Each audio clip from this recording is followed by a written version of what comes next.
This lesson is the second one that relates both circles and angles to lines. And we want to talk about, in this case, our objective, which is I can use angles and circles to solve problems. So for this one, just to look back briefly, the first lesson was on using central angles. And a central angle is when we have a circle and we draw an angle whose vertex is at the center of the circle. That's called a central angle. So when we looked at that, we defined the angle measure and the arc measure as the same degree measure. Now it's important to recognize at this point that we're talking about measurements in degrees. We're not talking about lengths of the different arcs and things. We did talk about that briefly when we talked in the last lesson, but remember when we're talking about these measures today, we're talking about the angle measures in degrees and the arc measures in degrees. So let's talk through how we would do these problems. And we want to recognize the different terms we use. So first of all, notice that we have, when we have a vertex on the circle, we have two different types of angles that we talk about. This one's called an inscribed angle, where you've got two chords, or you could see them as two secants if you extended them out, but the two chords meet together at a point on the circle. That's called an inscribed angle. Now, if you've got a secant matching a tangent, so here we've got a tangent and a secant, the angle listed here, notice that its vertex is on the circle itself. That angle measure there, that angle, we call it a tangent secant angle, when it meets together like that. Now, when we look at this one, when we have the vertex in the circle, notice that that point where the two chords meet, or if we extend them out, they could be secants. The chords meet inside the circle. That could meet at the center and become a central angle. It would apply, but also applies to any other place where those two chords meet. We call that that vertex in the circle. We work with that as a chord-chord situation for the vertex in the circle. And the last situation we talk about is the vertex outside of the circle. And for this one, notice that these two, in this case secants, meet together outside of the circle. And so we have this this angle. This could also be if one of these were outside the circle, and then we would want to draw that as a tangent as well. So that would include that situation. So here's our different ones that we want to consider as part of this. So let's go ahead and get some facts and formulas down for us. So this first one is, if we have two angles, inscribed angles that intercept the same arc, then they are congruent. Let's see what we mean by that. When looking at this circle here, if I draw an angle and I put this angle here that goes from there to there, the arc covered here is this arc here. All right, now that angle itself, if I were to draw another angle and I would put the angle, say, over here, and I would draw it where it would intercept the same arc, those two angles, this one and this one, are congruent. If those two inscribe, so their vertexes on the circle, if they intercept the same arc, we're going to have congruent angles. Though that will become very helpful and useful when we solve some of these problems. Let's take a look at the next situation.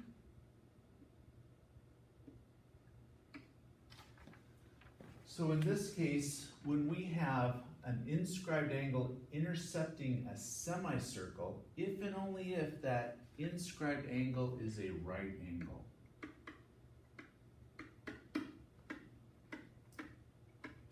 So if I were to draw a diameter here,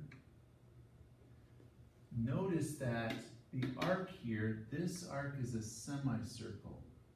So that angle there, if I were to take and put an inscribed angle here, let's say vertex there, and have it go to the endpoints of the diameter, that angle has to be a right angle. So we can use that fact also to help us when we see inscribed angles that have their endpoints on a diameter. All right, now it's time to come up with some formulas. What we want to do is we want to relate the vertex of the angle, the diagram, and the angle measure together. So what we're going to do is we're going to separate this into three different categories. When the vertex of the angle is on the circle, when it's inside the circle, and when it's outside the circle. We're going to have different angle measure formulas for that. So let's start with this one. Let's define some different pieces on this. I'm going to call this arc here x degrees. Okay, so if I were to say this arc here is x degrees, and I call this angle angle 1, when I define the formula for this, the formula is going to be that the measure of angle 1 is equal to 1/2 of that arc measure. So whatever that arc measure was in degrees, that angle, if it's inscribed, is going to be half of it.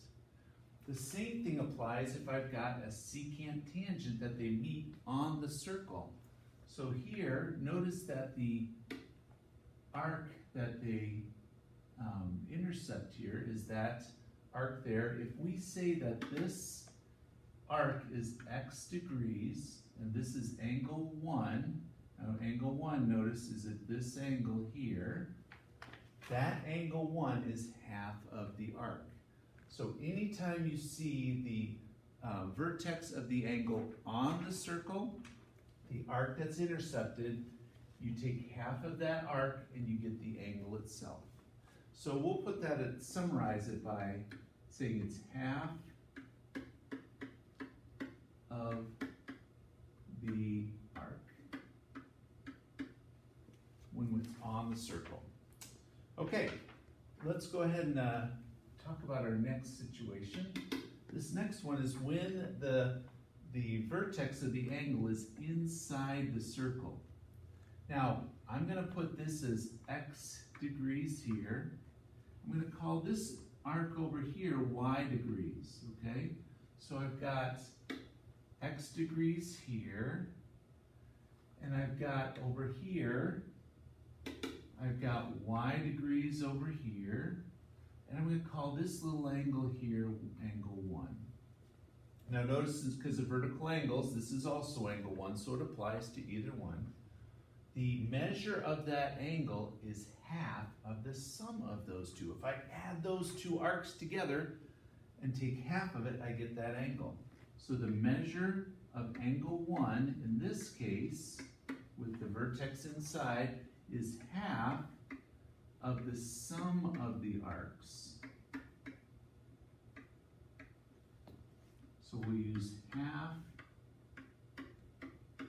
the sum of arcs is the phrase we use with that one. So if this one's half of the angle and this is half of the sum, you might be able to see the pattern of what's going to come with this one when we have it outside the circle. Let's go ahead and I'm going to scroll down here, but you can see that what we'll have is we will be using this bigger arc here. If I call this, for instance, x degrees here, and this smaller one down here, go here, this is going to be y degrees for this arc. So my two arcs that I'm looking at, this is x degrees here. This small one is y degrees here. I'm going to subtract those two and take half of it in order to get this angle here, which I'm going to label as angle 1. Okay, so I'm going to write that out. The measure of angle 1 is going to equal half of the bigger arc, in this case the bigger arc is x, subtracting the smaller arc y. Okay, so our phrase we'll use is it's half the difference of arcs.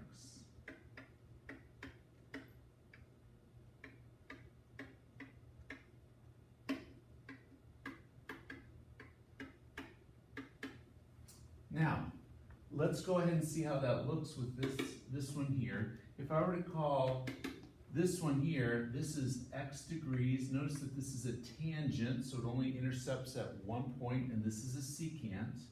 If that's x degrees, and that angle, or excuse me, that arc is going to be from there all the way to this point of intersection, and then this arc is y degrees here. Notice that's from where the secant intersects it to where the tangent intersects. Those two, if I take x minus y, take half of that measure, that will be this angle here, which again we'll call angle 1. Both of them being outside the circle. And this last one is if we have a tangent-tangent situation. So both of them go to these tangent points.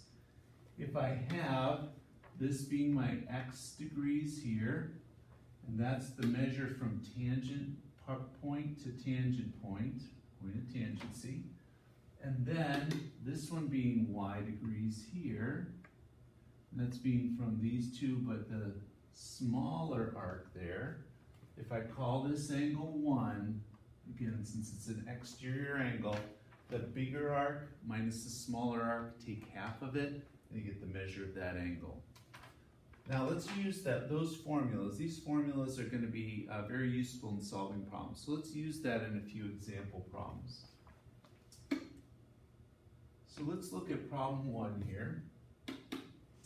What I want to find in problem 1 here is the measure of arc RT.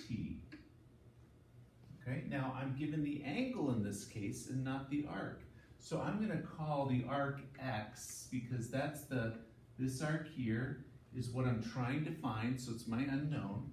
So in this case, remember if you take half of the arc, you get the angle. So 63 is going to be half of that angle, or that arc X. So we're going to multiply by 2 on both sides and get X equal to 126. So this one kind of turns it the other direction where we're given the angle, and we use that to find the arc, but we still use the same formula. Half of the arc equals the angle. We get our angle measure as 126. This next problem, I want to find the measure of angle H here in this problem. And if you notice the way this is drawn, both of these two angles, this angle here, my angle X here, and then also this other angle down here, angle G, both of those intercept this circle with this arc.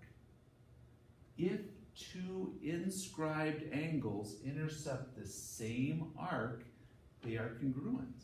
So we're going to solve this by putting X equal to 2x minus 54. And then we're going to solve that equation. Subtract 2x from both sides, and you get x minus 2x is the opposite of x, equals negative 54. Multiply by negative 1 on both sides, and you get x equal to 54. Okay? And that is what angle H is, so that is our answer.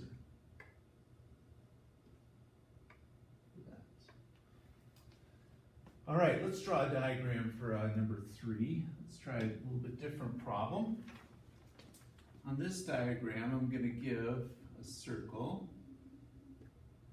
And on this circle, I'm going to have a diameter. So I'm going to draw in a diameter through the center. And I'm going to call these endpoints P and R. And now what I'm going to do is pick another point here, Q, and form an angle. So my angle will go like this. Now you might notice we also not only have an angle up here, but we also have a triangle formed with one side being the diameter. Now what I want to find here, I want to give some more information though. Let's first of all, this angle here, this angle is going to be 3x plus 1. And then this angle over here is going to be 7x minus 1. And what I want to find here is I want to go ahead and find the measure of angle R. So find the measure of angle R. This one down here. Now, first thing I need to recognize here, I've got a lot of things, information here. The first thing I notice is because this angle has its endpoints on a diameter, so it has a semicircle arc that it's intercepted. That means that this has to be a right angle. That's important. That I need to use that information. So now in this triangle, I can add up all the angles because I've got information for each of them. 3x plus 1 plus the 90 degrees plus the 7x minus 1 is going to equal 180 degrees for the whole triangle. Now I solve. 7x plus 3x is going to give me 10x. 1 plus 90 is 91, but then minus 1 is just 90. Equals that 180. Subtract 90 from both sides. You get 10x equal to 90. Divide by 10, and you get x equal to 9. Now that's what my x is. I asked to find the measure of angle R. Measure of angle R here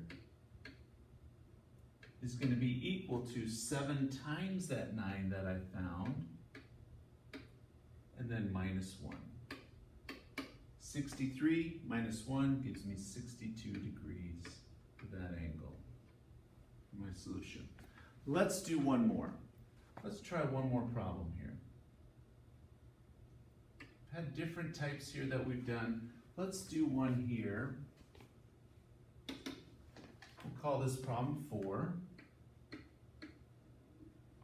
Problem 4, I'm going to draw my circle.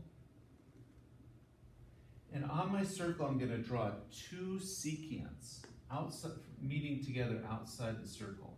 So this first secant, going like this, intersects at J and K. I'll call this point out here H. And then I've got a second secant going through like this that intersects at G and F. What I want to find here is the measure of angle. In this case, I'll say measure of angle H. So this is what we're going to find. But I need some more information. I need to be given some values, either on arcs and angles, to be able to calculate this. Well, I'm going to say that this arc here is 26 degrees. And then this arc over here is 88 degrees.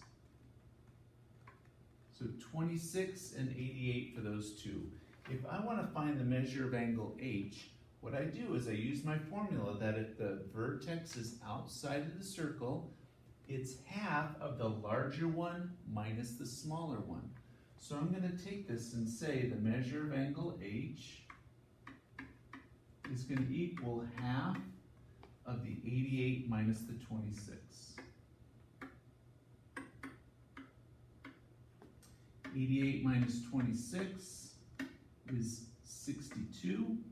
I take half of the 62 and I get 31 degrees for it. So this angle out here is 31 degrees.